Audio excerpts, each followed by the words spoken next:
Yeah? You want to take it off? The outside. Come on.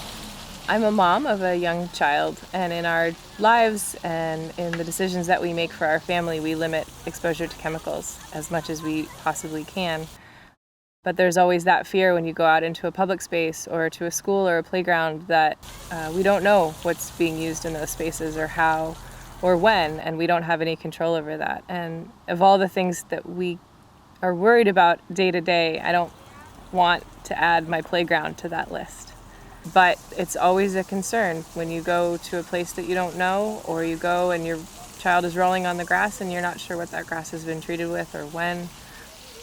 Those are real fears because the science is clear. We know the impact of pesticides and herbicides on brain development in children.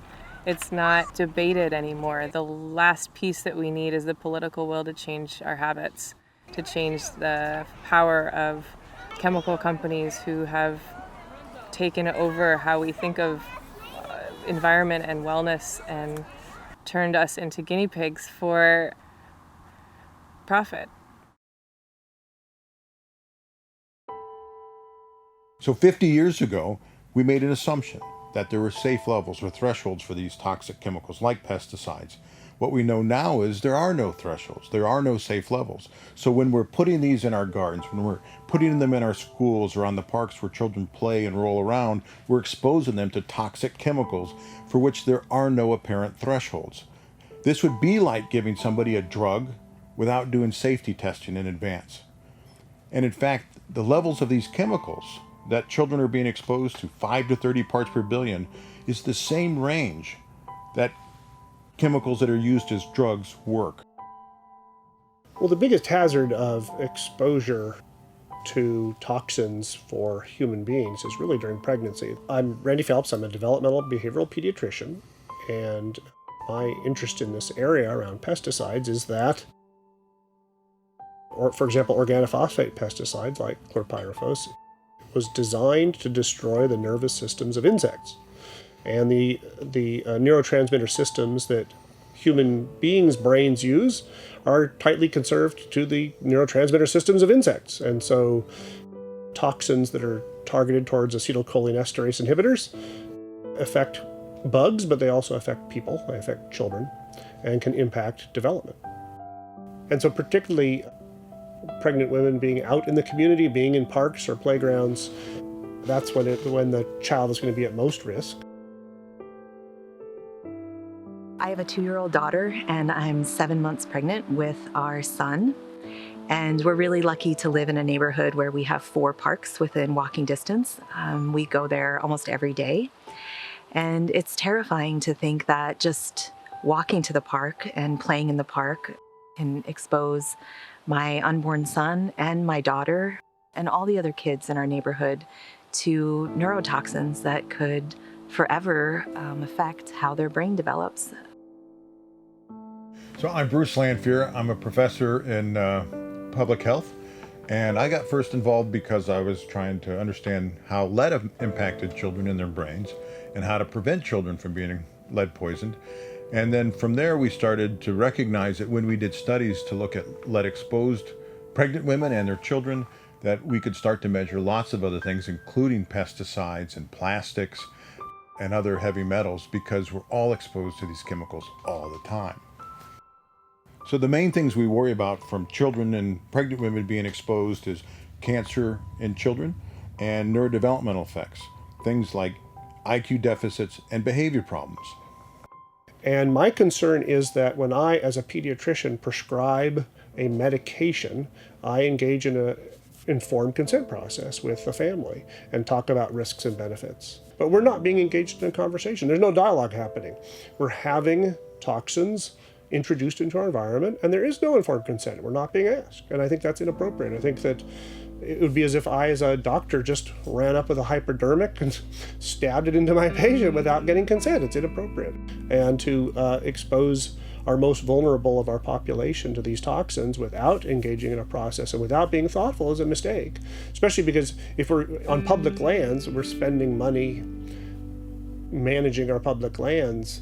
If we don't do that in a responsible way, we end up paying for more special ed services, more developmental disability services, more justice services, that we could be saving a lot of public dollars if we were thoughtful in the way that we use these chemicals on our public land.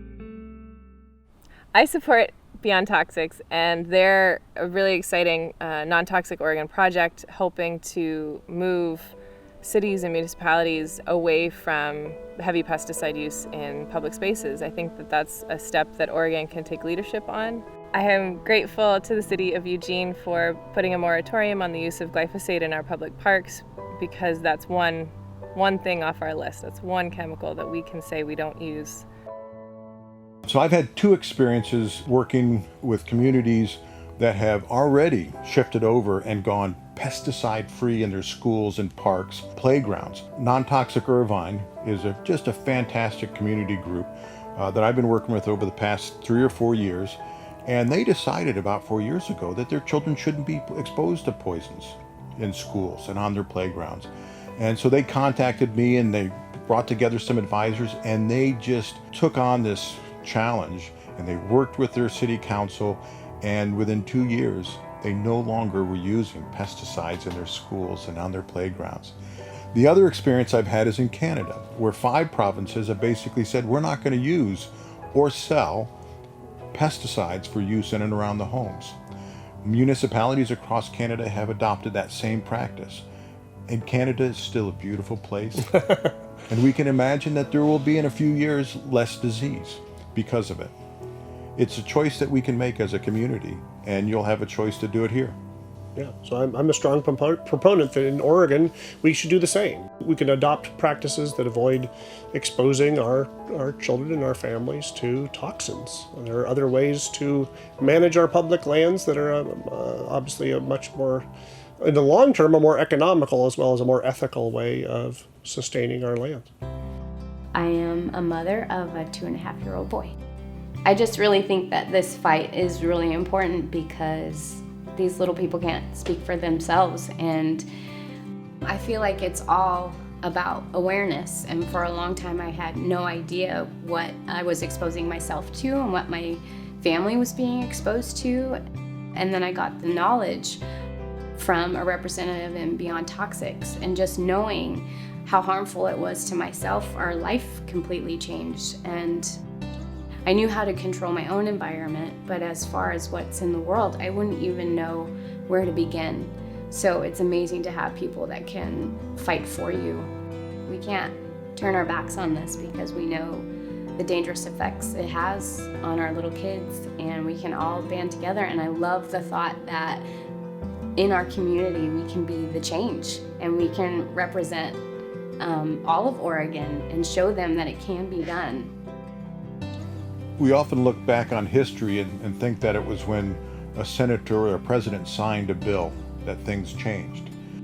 But there was always thousands of people working to build up to that point. It's going to take a community to bring about these changes.